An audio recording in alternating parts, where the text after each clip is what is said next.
પહેલા જમાનાની અંદર શત્રુઓથી બચવા માટે આપણા દેશમાં અથવા તો પરદેશની અંદર ગામ હોય એની ફરતી દિવાલ બનાવતા, અને આ દિવાલ છે, દિવાલને કોટ પણ કહેવામાં આવે. એટલે શત્રુઓ છે તરત આક્રમણ કરી શકે નહીં, તરત દાખલ થઈ શકે નહીં. ચીન દેશની અંદર બહુ મોટી દિવાલ બનાવી છે, the great wall of China, જે દુનિયાની 7 અજાયબીઓ કહેવામાં આવે છે. એમાંની એક અજાયબી છે. એની લંબાઈ 21,000 કિલોમીટર કરતાં વધારે છે. આમ તો ચીન દેશનો આપણે વિચાર કરીએ તો પૂર્વથી પશ્ચિમ 3,000 માઇલ છે, પણ આ બધી દિવાલો ડુંગરોની અંદર છે, ઉપર નીચે જાય, અને એવી રીતે એની લંબાઈ માપવામાં આવે તો 21,000 કિલોમીટર કરતાં પણ એ દિવાલ છે, એ દિવાલ લાંબી બને. હવે એ શેના માટે કરે છે? જેને કરીને શત્રુઓ અંદર દાખલ થઈ શકે નહીં. એના કરતાં કોઈ મોટી દિવાલની કલ્પના કોઈ કરી છે કે આખી પૃથ્વી હોય અને પૃથ્વી છે એ 25,000 માઇલ એનું સરકમફરન્સ છે પૃથ્વીનો. એની ફરતી દિવાલ તો બનાવવાનો સંકલ્પ થાય નહીં, કારણ કે બધે ઠેકાણે જમીન નથી અને વચ્ચે સમુદ્ર આવે છે. 67% આ પૃથ્વી ઉપર સમુદ્ર છે, એટલે એવી દિવાલ તો બને નહીં. પણ એના કરતાં કોઈ મોટી દિવાલ ત્રિલોકી છે, ત્રિલોકીને આવરી લેતી હોય, એના કરતાં કોઈ મોટી દિવાલ 14 લોકનું બ્રહ્માંડ છે એને આવરી લેતી હોય. અને ભગવાન સ્વામિનારાયણ તો પોતે વાત કરે, 14 લોકનું એક બ્રહ્માંડ, એવા તો અનંત કોટી બ્રહ્માંડો ચિદાકાશની અંદર રહેલા છે. અને દરેક બ્રહ્માંડ છે એની ઉપર સપ્ત આવરણ, અને એની ઉપર માયાનું તમ, અને એની પર અક્ષરધામ છે. 4 કોરેને પ્રમાણે રહી છે. પણ એવી એક કલ્પના શ્રીજી મહારાજે કરેલી છે. જેમ શત્રુઓ છે તો શત્રુઓ થકી બચવા માટે પેલા દિવાલ બનાવતા, તો એવી રીતે આપણા જીવની અંદર માયા પ્રવેશ ન કરી જાય, આપણા આત્માની અંદર માયા પ્રવેશ ન કરી જાય, એના માટે શ્રીજી મહારાજે એવી કલ્પના કરી છે કે પાતાળ લોકથી લઈને મૂળ પ્રકૃતિ સુધી નિયમરૂપી કોટ અમે ચડેલો છે. પાતાળ એટલે 6 લોક ત્યાં આગળ થાય, પૃથ્વી, અને એ 7 લોક પૃથ્વીનો ગણો, ઉપર બીજા 6 લોક, 14 લોકનું બ્રહ્માંડ થાય.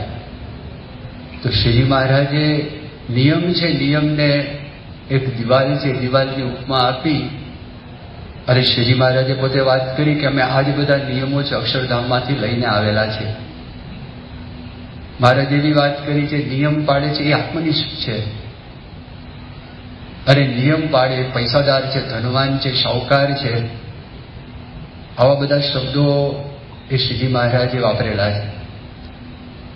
વચનામૃતની અંદર પણ ઘણા બધા સ્થાનમાં નિયમ છે, નિયમનો ખૂબ ખૂબ મહિમા છે. એ મહિમાનું એ વર્ણન કરેલું છે. વિશ્વાસની વાત કરી તો ખાસ કરીને આપણા જીવનની અંદર વિશ્વાસ, નિયમનું પાલન કરવા માટે બહુ જરૂરી છે. અને ભગવાનનો આપણને નિશ્ચય થાય અને આપણને ગુણાતીત સંતનો નિશ્ચય થાય, તેના માટે વિશ્વાસ છે એ બહુ જરૂરી છે. પણ જ્યાં સુધી આપણી બુદ્ધિ પહોંચતી હોય ત્યાં સુધી આપણે બુદ્ધિને પહોંચાડવા માટે પ્રયત્ન કરીએ, અને એ બધી સમજણ છે, સમજણ પણ આપણને એ જે નિયમનું પાલન છે કરવા માટે આપણને મદદરૂપ થાય. તો જો આપણે વિચાર કરીએ, આ નિયમોની વાત કરી, ઘણા બધા નિયમો છે, પણ થોડાક નિયમો, અને એ નિયમો પડે એવા છે અને એ નિયમોથી આપણા જીવનની અંદર આપણને લાભ પણ થાય એવો છે એવા નિયમો છે. દાખલા તરીકે શ્રીજી મહારાજના વખતથી આપણે સાંભળતા આવ્યા છે કે દારૂ, માટી, ચોરી, અવેર એનો ત્યાગ કરવો. નિષ્કુળાનંદ સ્વામીએ એમના ભજનમાં વાત કરી છે, સહજાનંદ હરિ ભજી લ્યો ને સહજાનંદ હરિ, દારૂ, માટી, ચોરી, અવેરી એ ચારેનો ત્યાગ કરી ભજી લ્યો ને સહજાનંદ હરિ. ભગવાનના ભજનની વાત કરે છે, નિયમની વાત કરે છે, વ્રતની વાત કરે છે, ટેકની વાત કરે છે, આજ્ઞાની વાત કરે છે, ઉપાસનાની વાત કરે. તો મહારાજના વખતથી અત્યાર સુધી જે કંઈ આજ્ઞા ઉપાસના સંબંધી બધી વાતો થયેલી છે એ બધી વાતો પરમ પૂજ્ય મોહન સ્વામી મહારાજે આપણે સત્સંગ દીક્ષા ગ્રંથની અંદર સંક્ષેપમાં બહુ સુંદર રીતે આપેલી છે. હવે આ જે બધી વાતો કરી, દારૂ ન પીએ તો આપણા લાભમાં જ છે, પણ થાય છે શું, એની સાથે પૈસા સંકળાયેલા છે. આ $multi-billion ઇન્ડસ્ટ્રી છે. એટલે જે લોકો આ દારૂ બનાવનારા હોય એ લોકો રિસર્ચર્સને, જે રિસર્ચ કરનારા તેને સ્પોન્સર કરે અને સ્પોન્સર કરીને એવા આર્ટિકલ્સ પબ્લિશ કરે કે જેને કરીને જે સામાન્ય જનતા હોય, સામાન્ય પ્રજા હોય, તો એના મનની અંદર એમ થાય કે આપણે દારૂ પીએ તો આપણને કંઈક લાભ થાય. પછી જોયું કે ના આનો તો બહુ ગેરફાયદા ઘણા બધા છે. તો રેડ વાઇન જે ગ્રેપ્સમાંથી, દ્રાક્ષમાંથી બને છે, એનાથી હાર્ટ છે, હાર્ટ માટે પણ લાભદાયક છે. પણ જ્યારે ઊંડાણથી તપાસ કરો ત્યારે તમને ખબર પડે કે રિસર્ચ આર્ટિકલ લખનારા એ વ્યક્તિને વેસ્ટેડ ઇન્ટરેસ્ટ એ વ્યક્તિને હોય, એને સ્પોન્સર કરેલું હોય, પણ રિસર્ચ બધા જ જેટલા સર્વેક્ષણો અને મેડિકલ કમ્યુનિટીની અંદર થયેલા છે તો એનો સાર એટલો છે કે there is no safe level of drinking alcohol. There is no safe level. Safe level કોઈ છે જ નહીં. કોઈ માણસ કે આમ સોશિયલ ડ્રિંકર્સ છે, અમે એક પેગ લઈએ તો ચાલે, ના પાડે છે. એનાથી નુકસાન છે એ તો આપણા લાભમાંથી જ શ્રીજી મહારાજ આપણને વાત કરી. માંસાહાર છે તો માંસાહાર માટે પણ આ જ વાત છે. રીડર્સ ડાયજેસ્ટ છે ને, એ તો પરદેશનું મેગેઝિન છે. એ પરદેશના મેગેઝિનની અંદર ઘણા બધા વર્ષો પહેલા એક લેખ આવેલો, તો એ લેખની અંદર એવું વર્ણન કરવામાં આવેલું, a case in the favour of vegetarianism. એટલે વેજીટેરિયન શાકાહારની તરફેણની અંદર જે બધા મુદ્દાઓ હતા એ મુદ્દાઓનું વર્ણન છે લેખની અંદર આપવામાં આવેલું. અને થોડા વર્ષો પહેલા વર્લ્ડ હેલ્થ ઓર્ગેનાઇઝેશન એના તરફથી એક જાહેરાત થઈ કે માંસાહાર છે એ જો ખાય માણસ તો આંતરડા ઉપર એની વિપરીત અસર થાય છે. કેન્સરના ઘણા બધા કેસીસ એમાંથી થયેલા, એટલે એ પણ આપણા લાભમાં છે. ચોરી છે તો ગુનો જ છે. ચોરીનો સ્વીકાર તો આખા વિશ્વની અંદર કોઈ પણ દેશ હોય તેનો સ્વીકાર કરતા જ નથી.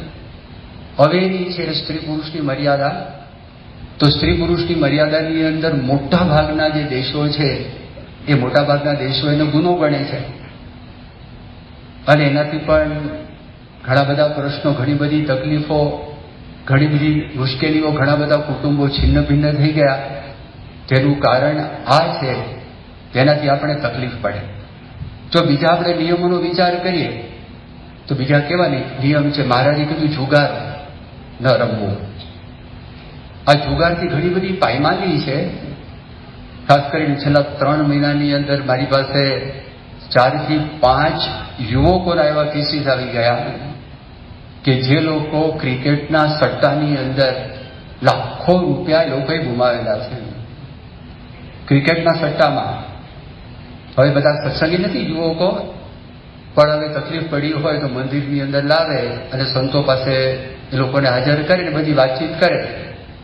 એક જણે પોતાના માતાના અકાઉન્ટમાંથી ધીરે ધીરે કરતા જે કાંઈ ખેતીના પૈસા આવેલા હતા એ ખેતીના પૈસા ગામડેથી આવતા એની માતા અને એમના મામા, એનો જોઈન્ટ અકાઉન્ટ હતો.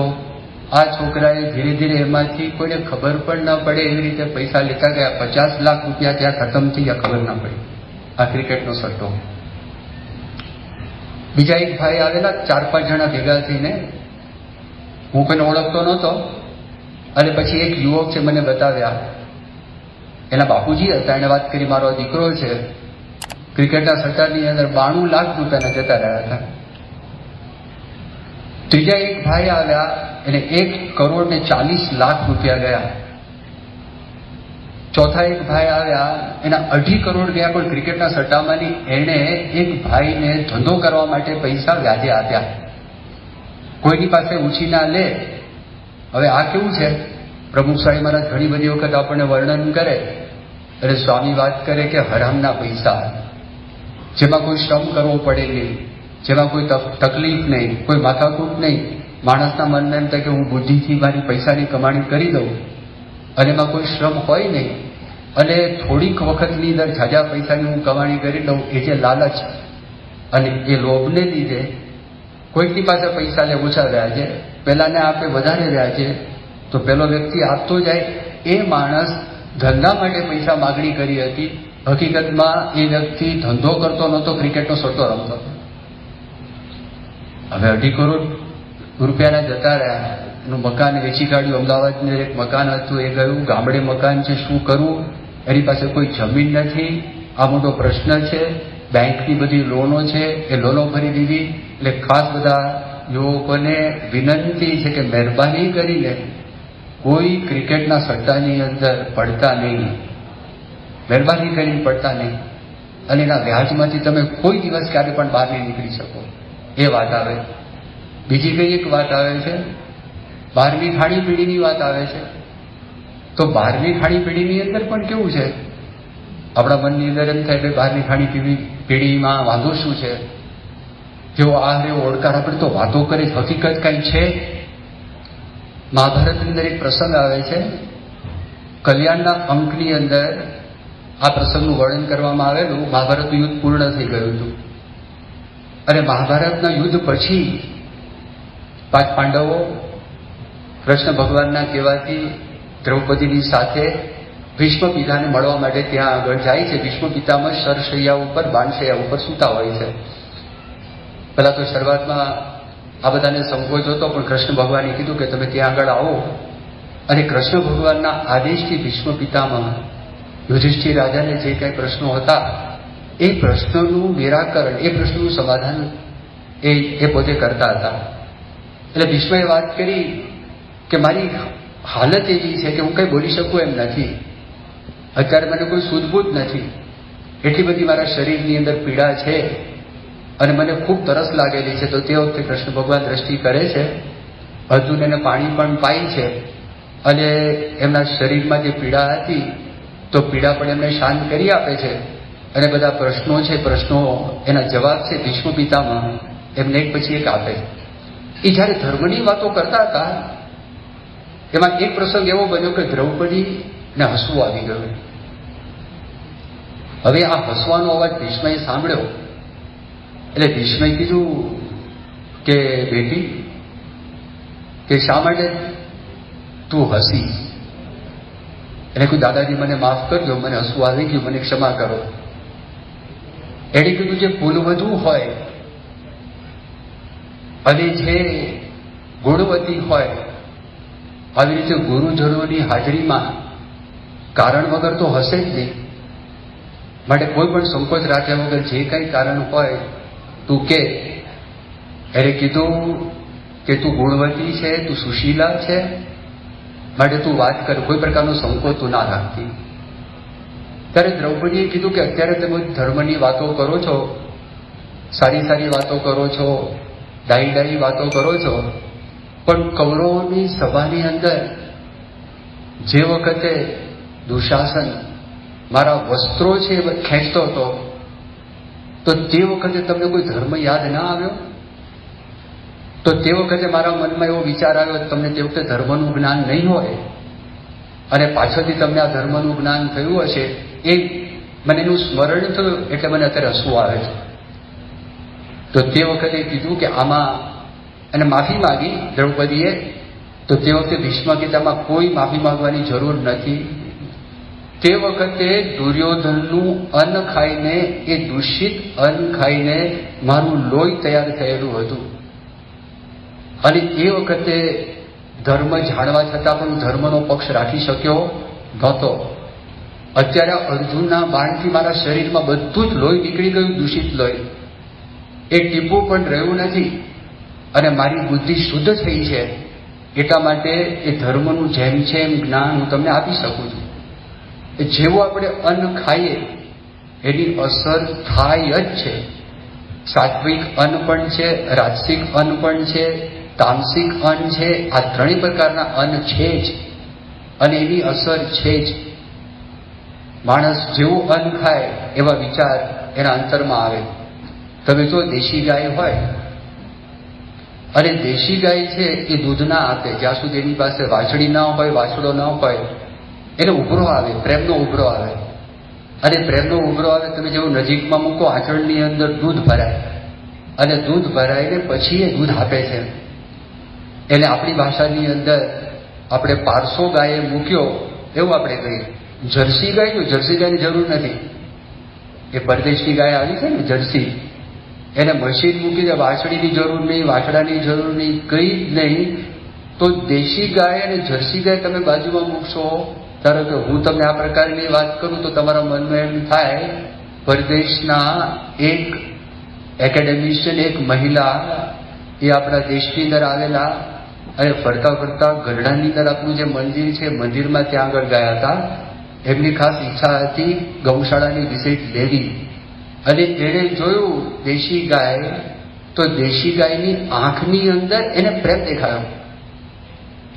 જર્સી ગાય છે મને દેખાતું નથી, એ છે કે ક્યાં આગળ. એટલે ઘણી વખત કોઈ ઇમોશન વગરનો માણસ હોય, લાગણી વગરનો માણસ, આ જરસા જેવો છે એવું બોલે છે, આ કેવો છે, જરસા જેવો છે.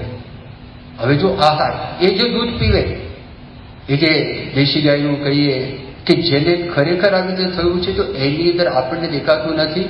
એ સૂક્ષ્મ રીતે બધી લાગણીઓ, એના ઇમોશન્સ ભરેલા હોય.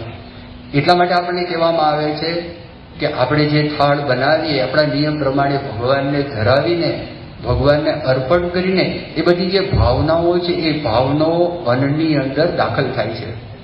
એટલે નિયમની અંદર આ વાત આવે છે. શા માટે નથી તેનું કારણ આ, જ્યાં સુધી આપણી બુદ્ધિ પહોંચતી હોય તો બુદ્ધિને પહોંચાડવા માટે આપણે પ્રયત્ન કરીએ. પછી વાત આવે છે કે વિવેક વગર મોબાઈલ અને ઇન્ટરનેટનો ઉપયોગ. હવે જો શરૂઆતમાં જયારે આવ્યું પ્રભુ સ્વામી મહારાજ આનું બહુ ખંડન કર્યું, અતિશય ખંડન. દેખાય છે નાનું રમકડું, એ સારું રમકડું નથી, ભયંકર છે. જો એને વિવેક ના હોય, એને વાપરતા ના આવડે, એ હોય, ટેબ્લેટ હોય, ઇન્ટરનેટ હોય કે કમ્પ્યુટર હોય, કોઈ પણ સ્ક્રીન. તો થોડા વખત પહેલા અહીંયા આગળ નિશિતભાઈ કરીને છે, કનુભાઈ આચાર્યના દીકરા છે, તો એમણે એક આર્ટિકલ ઇન્ડિયા ટુડેની અંદર આવેલો છે, અરુણ પુરીએ, એના એડિટર ઇન ચીફ, તો એને વિશે લેખ લખેલો છે, અને એક વ્યક્તિએ આખું રિસર્ચ કરેલું છે કે એનાથી શું અસર થાય છે. ફક્ત કેટલો ઉપયોગ એનો વધી ગયો છે કે જે લોકો ઓનલાઈન શોપિંગ કરે છે, કન્ઝ્યુમર્સ છે, આખા વિશ્વની અંદર આપણા દેશમાં મેક્સિમમ એનો જે સમય કે 2.4 hours, 2.4 કલાક ખાલી કન્ઝ્યુમર વાપરે છે. અને એણે વર્ણન કર્યું કોવિડ દરમિયાન 15 કલાક સુધી છોકરાઓ એ ઓનલાઈન ચોંટેલા હતા. ડોક્ટરો, એઇમ્સના ડોક્ટર, એ સિવાય ગવર્મેન્ટની મોટી મોટી હોસ્પિટલો આપણા દેશમાં જ્યાં આગળ છે, જેટલા પીડિયાટ્રિશિયન્સ છે અને સાયકાઇટ્રિસ્ટ છે, તો એ લોકોએ એ વાત કરી કે આનાથી શું માઠી અસરો થાય છે.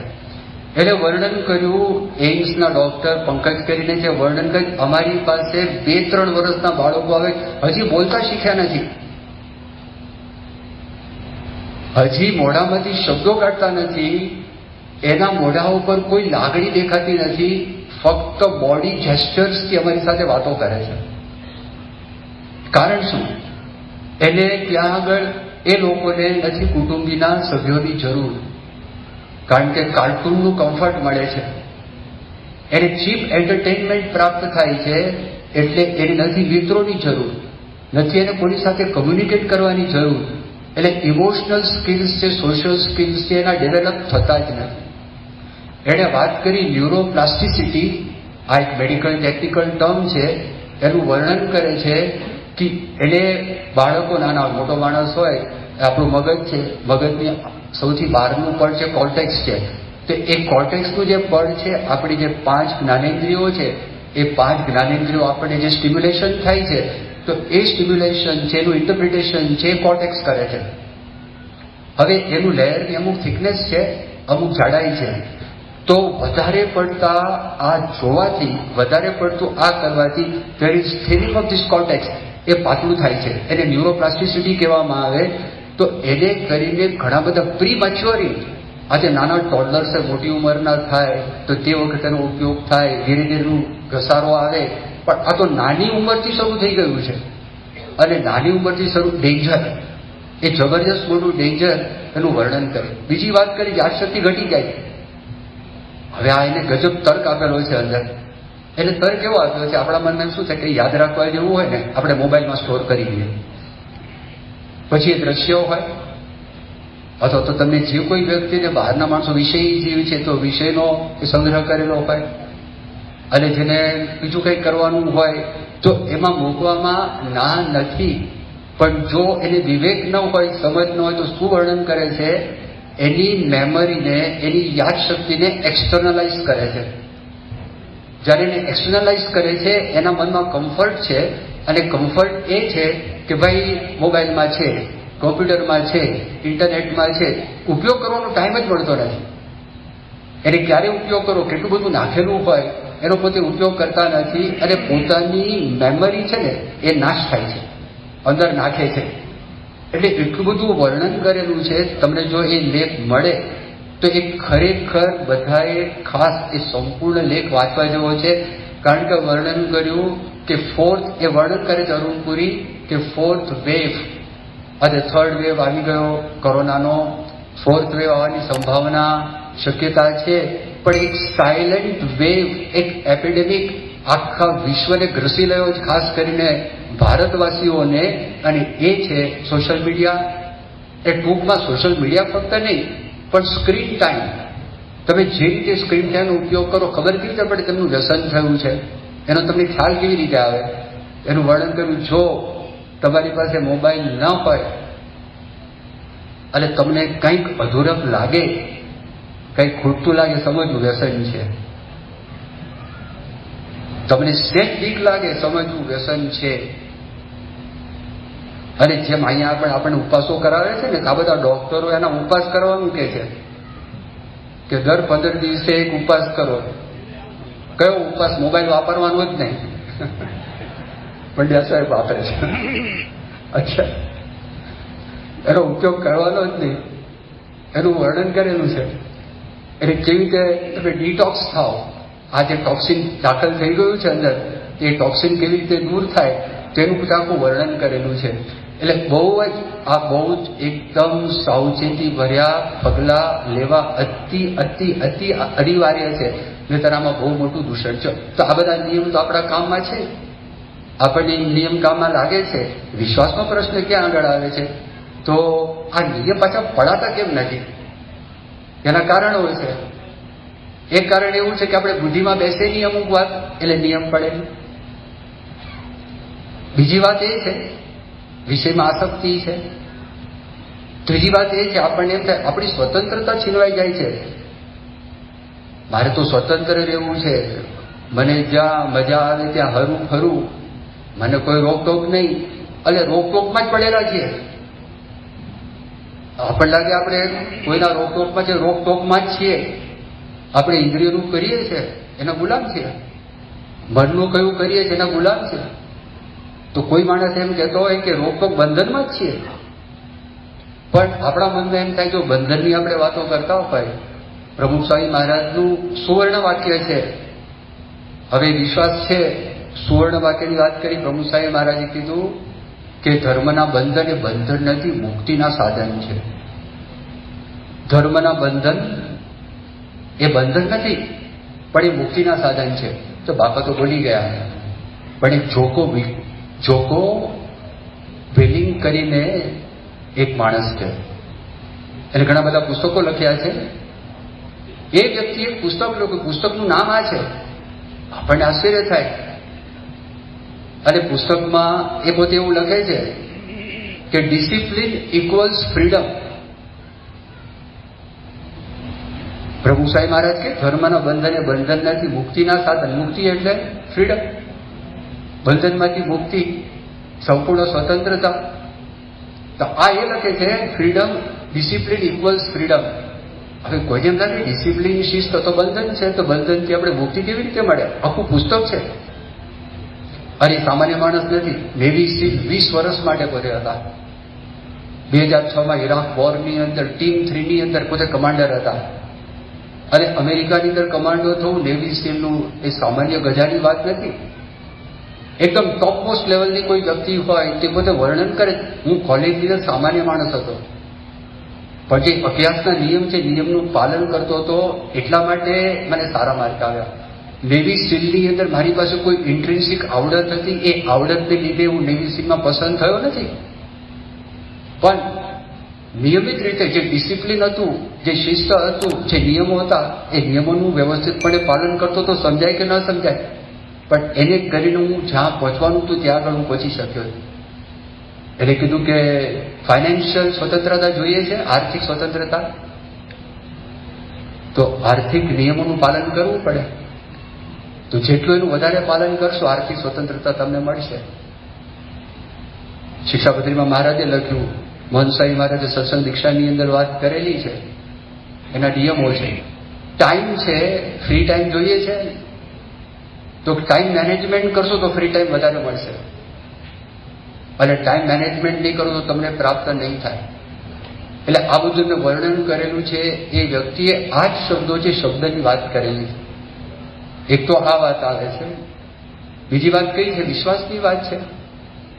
વિશ્વાસ યોગી કૃષ્ણ પ્રેમ, એ પોતે કેમ્બ્રિજ યુનિવર્સિટીની અંદર ગ્રેજ્યુએટ થયેલા, બહુ બુદ્ધિશાળી વ્યક્તિ, અને ઇંગ્લિશ લિટરેચરની અંદર પોતે થયા હતા. એમના જીવનની અંદર એક પ્રસંગ એવો બની ગયો, પ્રસંગની અંદર એ જ્યારે વર્લ્ડ વોરની અંદર પાયલટ હતા, અને પાયલટની અંદર એક દિશાની અંદર જવું હતું, તો એક દિશાની જગ્યાએ એ બીજી દિશાની અંદર ગયા. એટલે દાખલા તરીકે આપણે સ્ટિયરિંગ વ્હીલ હોય, તમે લેફ્ટ તરફ વાળો, રાઈટ તરફ વાળે તો ગાડી રાઈટ તરફ જાય, તો એનું વિમાન એવી રીતે ગયું. એટલે એને એમ થયું કે કોઈ ઇનવિઝિબલ પાવર છે, અદ્રશ્ય શક્તિ છે, એ અદ્રશ્ય શક્તિએ મારો હાથ પકડી, અને એમ કહે છે કે it was a very tangible force. એ સામાન્ય તાકાત નથી, એ ખરેખર સાચી તાકાત હતી. એટલે હું નીચે ઉતરી ગયો. અને મારા મિત્રોએ વાત કરી કે તમે જો ડાબી બાજુ ગયા હોત તો જર્મન પ્લેન્સ તમને ઉડાડી દે. એ બધું છોડીને ભારત આવ્યા, અને ભારતની અંદર બનારસમાં પોતે લેક્ચરર હતા, અને તે વખત અલ્હાબાદમાં તે વખતે 800 રૂપિયાનો પગાર હતો. અને પછી યશોદામાના સંપર્કની અંદર આવ્યા. હકીકતની અંદર યશોદામાં એક વાઇસ ચાન્સેલરના પોતે વાઇફ હતા, બ્રાહ્મણ કુટુંબમાં જન્મ થયેલો હતો, ખૂબ જ પૈસાદાર હતા. કોઈ પણ પાર્ટી થાય એ પાર્ટીનો આત્મા એ બેન હતા, અને એના ધણી વાઇસ ચાન્સેલર હતા. પણ યોગી કૃષ્ણ પ્રેમ એમ થયું કે જ્યારે દિલીપ કુમાર રોય કૃષ્ણ ભગવાનના ભજન ગાય તો તે વખતે એના આંખમાં આંસુ પડે. એને થયું કે આનું હૃદય છે, જેમ દેવતા ઉપર રાખ લાગી ગઈ હોય એમ આના ઉપર બહારના પ્રસંગથી રાખ લાગી ગઈ છે, પણ એનો આત્મા દૈવી આત્મા છે. તો એના સંપર્કમાં આવ્યા અને ખબર પડી. યશોદામાએ સંન્યાસ ગ્રહણ કર્યો, અને યોગી કૃષ્ણ પ્રેમે થોડા વખત પછી એને પણ સંન્યાસ ગ્રહણ કર્યો. એનું નામ રોનાલ્ડ નિક્સન હતું, એ ગ્રહણ કર્યો. હવે બનેલું એવું, અલ્મોરા છે, અલ્મોરાથી ઉપર 18 માઇલ દૂર મિર્તોલા છે, અને મિર્તોલામાંથી એક આશ્રમની સ્થાપના થયેલી. અને એ સ્થાપના વખતે ક્યારેક ક્યારેક અલ્મોરા કામ માટે એમને નીચે આવવું પડે, તો ત્યાં આગળ એક સાયન્ટિસ્ટ હતા, એમના પત્ની અમેરિકન બાઈ. અને આ અમેરિકન બાઈ સામાન્ય બાઈ નહીં, પણ એમર્સન, આપણે હેનરી ડેવિડ થોરોનું ઘણી વખત ડોક્ટર સાહેબ વાત કરે, નામ સાંભળ્યું, એ એના ગુરુ હતા એમર્સન. અને ગાંધીજી ઉપર એમર્સનની જે અસર થઈ હતી, તો એની ગ્રાન્ડ ડોટર હતી એ. હવે એ ત્યાં એની સાથે પેલા સાયન્ટિસ્ટે લગ્ન કરેલા, હવે પેલો આવે ઉપરથી યોગી કૃષ્ણ પ્રેમ તો ક્યારેક આના ઘરમાં રોકાય, એ પેલી ખાવાની વાત કરે. એ ખાવાની વાત કરે તો તે વખતે આ એમ કે ભાઈ અમારે તો નિયમ છે, અને નિયમ એવા છે કે તમારે ચોખ્ખો કરી નાખવાનો. તમારા વાસણમાં મારે ખવાય નહીં. નવા વાસણ પિત્તળના એ બજારમાંથી એ બેન લઈ આવ્યા. તમારા મસાલા અમને ચાલે નહીં, માટે નવા મસાલા છે, મસાલા લઈ આવ્યા. શાકભાજી પણ તમારા ફ્રીજમાં મૂકેલા શાકભાજી નહીં, પણ બજારમાંથી નવા ખરીદેલા શાકભાજી. અને એ બધું સાફ કરી જાતે રસોઈ બનાવે, ભોગ ધરાવે અને જમે. તો પેલો સાયન્ટિસ્ટ એનો પતિ હતો ને, એને એકવાર મશ્કરી કરી. એણે કીધું, યોગી કૃષ્ણ પર મને આ સમજાતું નથી. મારી વિધવા દાદીમાં, આ કલ્પના કરી, વિધવા દાદીમાં આ બધા રિચ્યુઅલ્સ છે, કર્મકાંડ છે, વિધિ નિષેધનું પાલન કરે તો હું સમજી શકું, પણ તું તો કેમ્બ્રિજમાંથી ગ્રેજ્યુએટ થયેલો છે અને તારું એવું બેકગ્રાઉન્ડ હતું, તે વખતે તો તે ગાયનું પણ માંસ ખાધું હશે, અને અત્યારે તું આ બધું પાલન કરે છે. યોગી કૃષ્ણ પ્રેમે બે વાત કરી, હસતા હસતા એણે કીધું, હવે આ વાત વર્ષો પહેલા એમણે કરી, અત્યારે પણ આ જ વાત લાગુ પડે છે. એણે કીધું કે જ્યારે આ જમાનાની અંદર બધી જ પ્રકારના સંયમ, આંતરિક બાહ્ય સંયમનો લોકો ત્યાગ કરી રહ્યા છે, તો તે વખતે કોઈ પણ આંતરિક બાહ્ય સંયમ છે ને એ લાભદાયક છે. પહેલી તો આ વાત કરી. પછી બીજી સીધી વાત કરી. એણે કીધું, હું કોણ કેનારો, હું આટલું પાડીશ, આટલું નહીં પાડું, આટલું કરીશ, નહીં કરું. મારી આગળ જે લોકો ધ્યેય સુધી પહોંચેલા સાધકો અને જે રસ્તા ઉપર ચાલેલા છે, એ બધા સાધકોએ આ રસ્તા બતાવેલો છે અને મારી આગળ ચાલેલા છે, તો હું કોણ કેનારો, ક્યાં ત્યાગ ભાગ કરનારો હું કોણ? જો વિશ્વાસની વાત આવે, એ જબરજસ્ત વાત. બુદ્ધિ હોવા છતાં બુદ્ધિની મર્યાદાનો સ્વીકાર કરી અને વિશ્વાસ છે એ વિશ્વાસ ઉપર જાય છે. હવે આપણે વિચાર કરીએ, કેવા પુરુષ આપણને મળ્યા છે. ભગવાન સ્વામિનારાયણ ગુણાતીત ગુરુ પરંપરા જો એમના જીવન કાર્ય સંદેશનો આપણે વિચાર કરીએ, એક પાસાનો વિચાર કરીએ, તો આ વાતની આપણને 100% દ્રઢતા થાય અને 100% ભરોસાપાત્ર વિશ્વાસ મૂકવા જેવા આપણને લાગે. શાસ્ત્રીજી મહારાજે પોતે એક વાત કરી કે મારી જિંદગીની અંદર મેં એવું એક પણ કામ એવું કર્યું નથી કે મારે પસ્તાવવું પડે. હવે આ શબ્દોનો વિચાર કરો, માણસને પસ્તાવવું ક્યારે પડે? ખોટું કામ કરે ત્યારે. ખોટું કામ કર્યું હોય તો જ પસ્તાવવાનો વારો આવે. એક ભાઈ હતા, બહુ મોટી ઉંમર, હું તમને વાત કરું છું. નાનપણમાં એક પ્રસંગ બન્યો. નાનપણમાં યુવાન અવસ્થા હોય, અને યુવાન અવસ્થાની અંદર એ માણસને ખબર પડતી નથી. હવે એક મોટા ગામની વાત છે, અને આ પ્રસંગ એમણે જાતે કહેલો. પ્રસંગ એવો બનેલો, એક મધપુડો હતો અને એક બેન છે ને મધપુડા નીચે ચાલતા હતા, આમ પસાર થયા. હવે આને પથ્થરથી મધપુડો તોડ્યો. એ આખો મધપુડો પડ્યો પેલા બેન ઉપર, અને મધમાખીઓ બધી એને કરડી. બેન મરી ગઈ. મોટી ઉંમરના હતા. આ પ્રસંગ એ 40 વર્ષ પછી પણ ભૂલી શકતા નથી. જો પસ્તાવો થાય છે કારણ કે કંઈક ખોટું કામ કરેલું છે.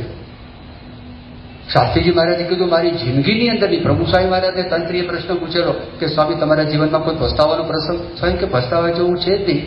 શાસ્ત્રીજી મહારાજ, યોગીજી મહારાજ જે બધી આજ્ઞાઓ કરી, આજ્ઞાનું પાલન કર્યું, ભગવાનનું ભજન કરીએ છીએ, પસ્તાવાનો કોઈ પ્રસંગ જ ઉપસ્થિત થયો નથી. એક વખત વિદ્યાનગરની અંદર એક પ્રસંગ એવો થયો કે વિદ્યાનગરમાં ડિબેટ થઈ. ડિબેટ છે ને હંમેશા બહુ ડેન્જરસ ડિબેટ હોય છે. એમાં ધ્યાન રાખવું પડે કે માણસની વૃત્તિ વધારે પડતી નેગેટિવ હોય છે. નેગેટિવ બોલનારા માઇક ઉપર ગજવી નાખે, બહુ પાવરફુલ બોલે, તર્કો પણ એવા આપે, કદાચ લેખો પણ એવા આવે જેને કરીને માણસનું મન છે થોડુંક બધું ડિસ્ટર્બ થાય, વિચલિત પણ થાય. એવી આ વાત છે. તો ત્યાં ડિબેટનું આયોજન હતું આપણે છાત્રાલયમાં. આમાં સત્યનો જય કે અસત્યનો જય, એ ડિબેટ થઈ. હવે ડિબેટની અંદર અસત્યનો જયવાળા બહુ પાવરફુલ વક્તાઓ હશે, અને બધા દ્રષ્ટાંતો આપતા હતા, અને દ્રષ્ટાંતો આપીને એક પછી એક વાતો કરતા હતા. અને એમાં જ્યારે અસત્યનો જય એના બધા ઉદાહરણો આપતા તો તે વખતે તાળીઓના ગડગડાટ, બધા છોકરાઓ બેઠા હતા, વારે વારે તાળીઓ પડતી હતી. પ્રભુ સ્વામી મહારાજ ત્યાં આગળ બેઠા હતા અને ડિબેટ પતી ગઈ. અને ડિબેટ પતી ગયા પછી પ્રભુ સ્વામી મહારાજને આ બોલવાનું હતું. 2021 સાલનો આ પ્રસંગ છે. અને એમાં પ્રભુ સ્વામી મહારાજ બોલ્યા કે હમણાં અસત્યનો જય, બધી તાળીઓ બહુ પડી. ત્યાંથી શરૂ કર્યું સ્વામીએ. બાબા કે યાદ રાખજો, કોઈ પણ અવતારોએ, કોઈ પણ મોટા પુરુષોએ અસત્યનું આચરણ કરેલું નથી. એ લોકોએ બધાએ સત્યનું જ આચરણ કરેલું છે. અને કોઈ વ્યક્તિ ખોટું આચરણ જો કરશે એના અંતરમાં સ્વામી કે અશાંતિ થશે. ભલે બહારથી ફડાકા મારતો હોય પણ એના અંતરમાં શાંતિ થશે કે આટલું તો મારાથી ખોટું કામ થયેલું છે. એ વ્યક્તિના અંતરમાં અશાંતિ હશે. અને સ્વામીએ કહ્યું કે કોઈ દિવસ ક્યારેય નોકરીમાં, અભ્યાસમાં, ધંધામાં ખોટું કામ કરવું નહીં. એ સાચું જ કામ કરવું, પ્રામાણિકપણે કામ કરવું. અને સ્વામી કીધું અસત્ય છે એના જયની અંદર તાળીઓ પડી છે. તો સ્વામી કે તાળી પાડનારાઓ સમજ્યા જ નથી કે સત્ય શું છે. એને ખબર જ નથી સત્ય શું છે અને સત્યનો શું મહિમા છે. સ્વામી કે ભવિષ્યમાં કોઈ તાળી પડી ન જોઈએ, એક પણ તાળી પડી ન જોઈએ. આવી પ્રભુ સ્વામી મહારાજે વિદ્યાનગરની અંદર વાત કરી. કેટલી બધી પ્રામાણિકતા. અમદાવાદમાં સ્વામી હતા અને અમદાવાદના મેયર હિંમતભાઈ પટેલ એ પ્રભુ સ્વામી મહારાજના દર્શન કરવા માટે આવ્યા અને ભુજનો ભૂકંપ થયેલો હતો. હવે એ ભૂકંપની અંદર આપણી સંસ્થાએ બહુ સારું કામ કર્યું. આ બધા જાણો જ, ઘણી બધી વખત આપણે વાત સાંભળેલી છે. તો એમણે આવીને પ્રભુ સ્વામી મહારાજે વાત કરી કે સ્વામી, હવે આખા સમાજને આપનો અને આપની સંસ્થાનો વિશ્વાસ છે. બહારથી જે કંઈ દાન આવે છે એ લોકો બધા એમ કે છે બીએપી સંસ્થાને દાન આપવું છે, પણ અમારે બીજે દાન આપવું નથી, સરકારમાં આપવું નથી. આવી વાત કરે.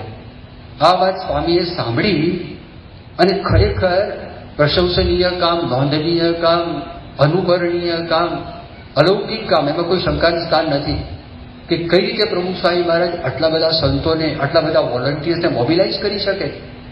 એમનામાં કેવી તાકાત હશે, એમનામાં કેવી સચ્ચાઈ હશે, એમનામાં કેવી પ્રામાણિકતા હશે, તો બધું કામ થઈ શકે. બધી વાત સાચી. પણ પ્રભુ સ્વામી મહારાજ શું બોલે? પ્રભુ સ્વામી કીધું કે હિંમતભાઈને વાત કરી કે બધા માણસો સરકારમાં એવા નથી હોતા.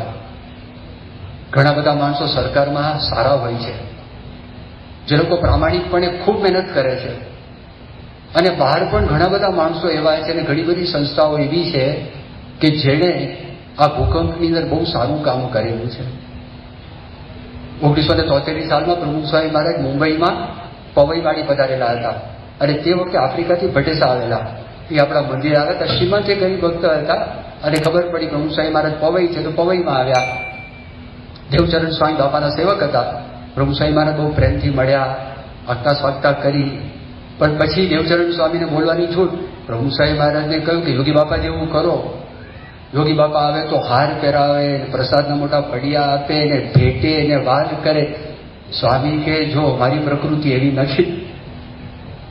સ્વામી કે મારી પ્રકૃતિ એવી નથી, એ યોગીજી મહારાજની શૈલી છે. તો યોગીજી મહારાજની હું શું નકલ કરું? આપણે જેવા દેખાય એમાં જ મજા છે, એ સારું છે. યોગી બાપામાં જે સાધુતાના ગુણ હતા એ સાધુતાના ગુણો કેળવો. બાકી યોગી બાપાની જે પ્રકૃતિ છે એની નકલ કે એનું જે અનુકરણ છે એનું અનુકરણ ના કરવું જોઈએ. સ્વામી કે મને દંભ છે લેશ પણ પસંદ નથી, લેશ પણ, જરા પણ નહીં. આપણને આશ્ચર્ય થાય. 1987 સાલમાં બાપા ઉત્તરાખંડની યાત્રામાં ગયેલા.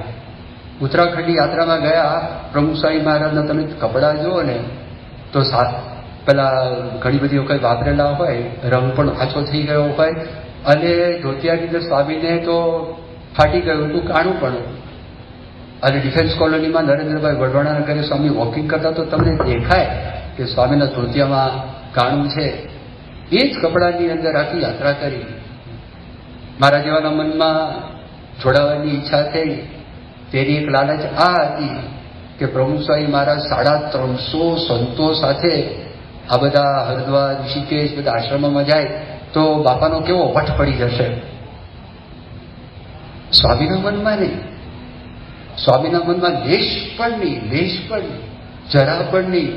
એમની ભક્તિ ને એમની સાધુતા, એમનું આચરણ, એમનું વર્તન, એનાથી જ બધા મહામંડલેશ્વરોના અંતરની અંદર પ્રભુ સ્વામી મહારાજ હૃદય સુધી, અંતરતલ સુધી પહોંચી ગયા છે, કારણ કે એમની પ્રામાણિકતા ને એમની સચ્ચાઈ.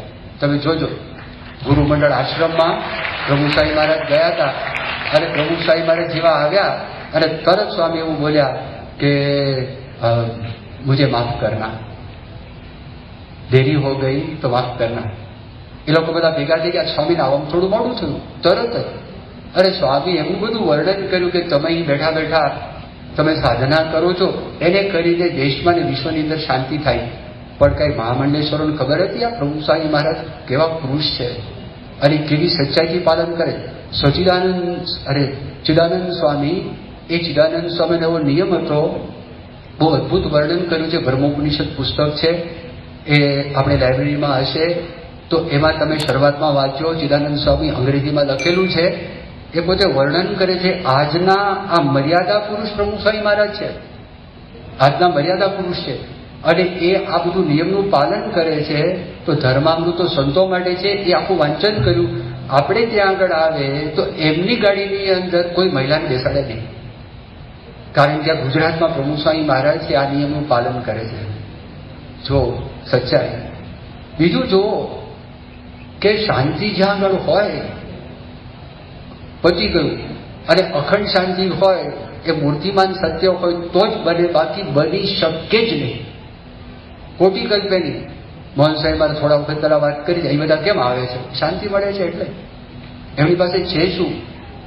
ભવેલ કચ્છી અહીંયા આગળ આવેલા શરૂઆતમાં, આ 2018 કે 2017 સાલનો પ્રસંગ છે, અને પ્રભુ સાહેબ મારા ધામમાં ગયા હતા. બધે ઠેકાણે આપણે બધી વિધિ કરતા હતા અને બાપાના બધા અસ્થિ પધરાવતા હતા.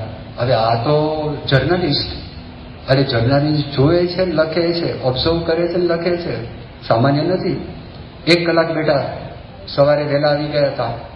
વહેલા આવીને બેઠા અને બેસીને વાત કરી. હું 1 કલાકથી પ્રભુ સ્વામી મહારાજને જોઉં છું. એ જેવો પ્રવેશ કર્યો એ વખતે બાળકોને સામે બોલાવતા, એની સાથેની મુલાકાત છેક સુધી એક જ સ્થિતિ હતી.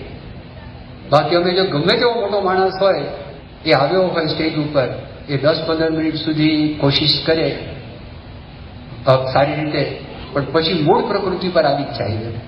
એ ગમે તેવો પ્રયત્ન કરે, દેભાવ દેખાયા વગર રહે જ નહીં, આવી જ જાય.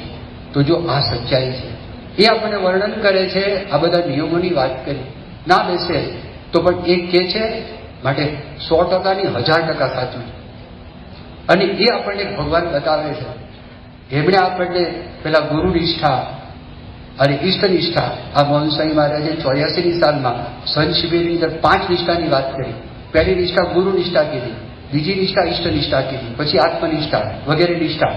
સ્વામી કે ગુરુ નિષ્ઠા એ આપણને બધે નિષ્ઠા કરાવે. મૂર્તિમાં શ્રદ્ધા કરાવે, શાસ્ત્રમાં શ્રદ્ધા કરાવે, માણસોમાં ભક્તોમાં શ્રદ્ધા કરાવે, ભગવાનમાં આપણને શ્રદ્ધા કરાવે. એટલે આપણને એ સમજાવે છે કે આપણને સર્વોપરી ભગવાન શ્રીજી મહારાજ પ્રાપ્ત થયા છે. આપણને ગુણાત્માનંદ સ્વામી અનાદિ ગુણઅક્ષર મૂર્તિ પ્રાપ્ત થયા, એક પરંપરા આપણને પ્રાપ્ત થઈ છે. આ 2 વાત છે, વ્રત અને ટેક, નિયમ નિશ્ચય, આજ્ઞા ઉપાસના. એ 2 વાત આપણા જીવનમાં દ્રઢ થાય, અક્ષરધામ સુધી આપણને કોઈ રોકી શકે એમ નથી. તો મહારાજ સ્વામી પ્રભુ સ્વામી મહારાજના ચરણોમાં, મોહન સ્વામી મહારાજના ચરણોમાં પ્રાર્થના કરીએ, આપણા સૌ ઉપર કૃપાશીષ વર્ષાવે કે દિવસે દિવસે આ 2 વાતની આપણા જીવનમાં દ્રઢતા થાય ને સાક્ષાત્કાર થાય.